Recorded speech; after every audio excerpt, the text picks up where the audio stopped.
So in this video I want to show off my Beatles collection. I have 42 records in total. A lot of them are reissues. I don't have anything too valuable here, but I do have a nice little collection going, and maybe in a year or two I will update this video because I don't have everything that I want. I'm going to start from the top and I'm going to kind of work my way down and just say a few things about each record.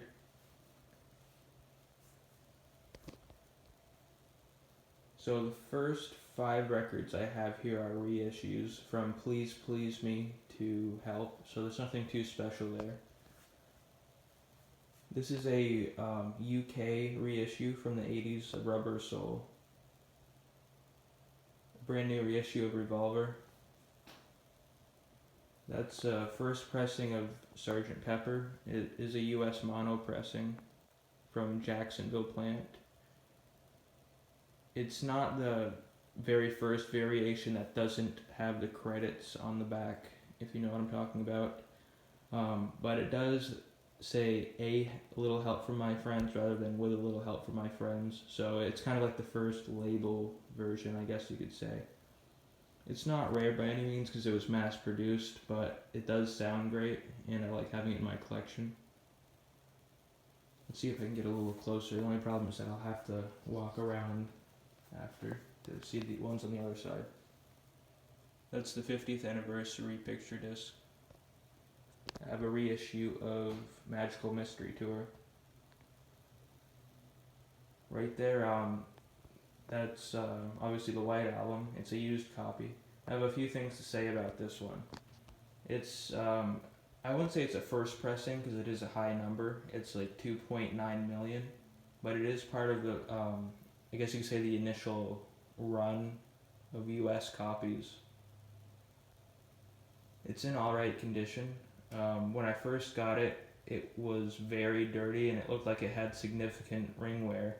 But what I found out is that you can actually use an eraser and clean it off, like most of it off, and that was very effective. It looked very bad before this, and it took about an hour to clean, but it was worth it. And you're able to do that because it's obviously a white color or a white cover, and it's also glossy, so it doesn't damage the surface at all. And it does include the 4 photos and the lyric sheet / poster. And the vinyl that's inside there is in immaculate condition, which is kind of surprising for a record that's about 51 years old. I looked at the run out grooves or the matrix numbers or whatever, and I found out that it's from the Winchester plant, which they built in late 1969 in Virginia. It doesn't make it valuable or anything like that, but I guess not as many of them were made in that plant. So I find that kind of interesting. To the right I have the 50th anniversary mixed by Giles Martin. It definitely sounds better than the original US pressing, understandably. To the right of that I have Yellow Submarine, which is a reissue. This is a UK first pressing of Abbey Road. It sounds really, really good. This one is, on the back, it has the aligned apple. It is not misaligned, but it's still a first pressing because it doesn't have Her Majesty on the label or the back cover. I also found out that, I guess you could say it's a misconception. A lot of people think that the misaligned apples were printed first, then it was corrected and aligned.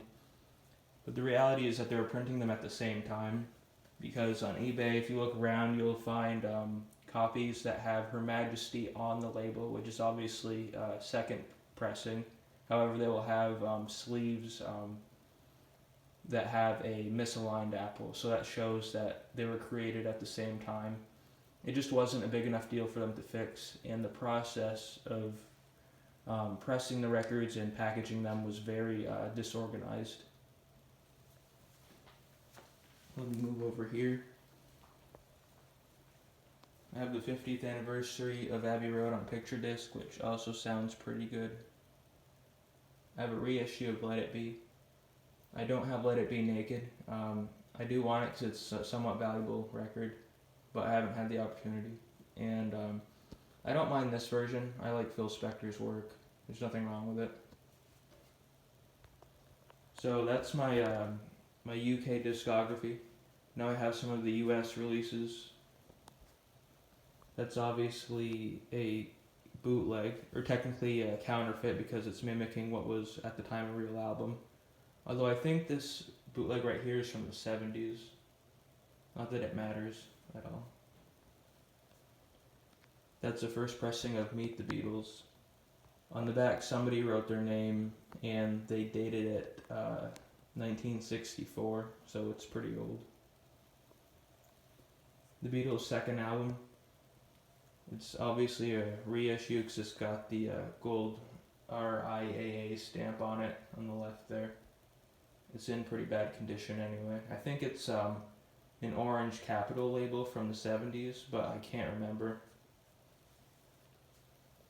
First pressing of A Hard Day's Night. Somebody also wrote their name and they dated it 1964 on the back. I think it's like March 3rd, 1964 or something like that. No, sorry, July, I believe. But either way, I remember looking it up and I found out that the date that somebody wrote on the back is actually from like 3 days after the this version was released in the US, so that's kind of cool. Here's Beatles 65. This one is a 1960s rainbow Capitol label, but it's in very bad condition. Moving on over here. A US pressing of Help, which is also a rainbow label. Reissue of Yesterday and Today in the shrink wrap. This one has the Kmart sticker on it, dated 1973. This one has the Apple label. Sorry, I couldn't say that. Right. This is obviously not a real butcher cover. It's a bootleg or a counterfeit on white vinyl. It sounds a lot better than this one right here. To the right of that, I have Hey Jude, a US copy. Onto a few compilation albums. This one right here, if I can remember right, is a UK pressing. It's not a first pressing from '66, which is when this one came out. I believe it's a 70s reissue. Maybe 80s, I can't really remember. This is a reissue from 1980. I've got Yellow Submarine. This one is on yellow vinyl. It's the infamous 1999 remaster, which some people didn't like because they felt that they were messing up the original Beatles tracks by remixing them. I think it sounds fine.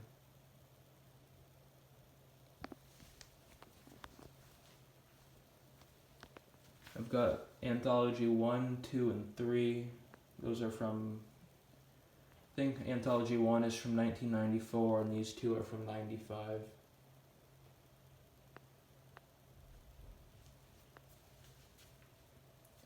Past Masters. Live at the Hollywood Bowl. Then I have a few bootlegs down here. This is Beatles Not For Sale by NEMS. That's the label.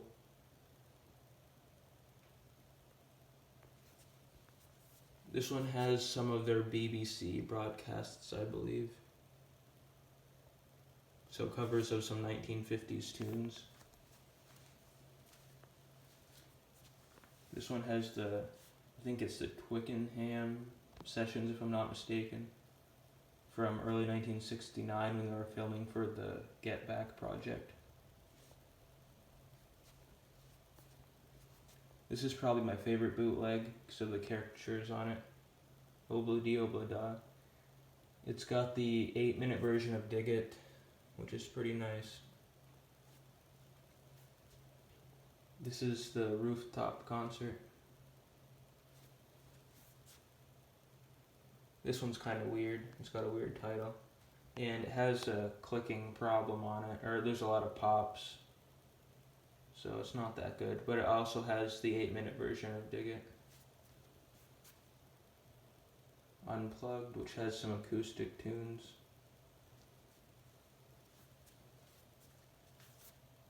This one has, well, you can see the Peter Sellers tape, so White Album Sessions.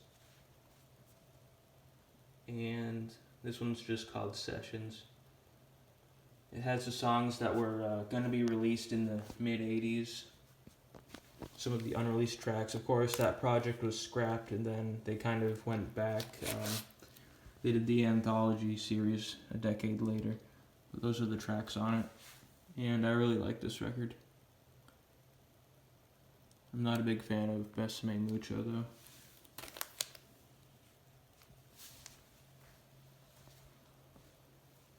So yeah, that's all 42 of my records. I hope you enjoyed the video. If you have any questions, you can just write down below.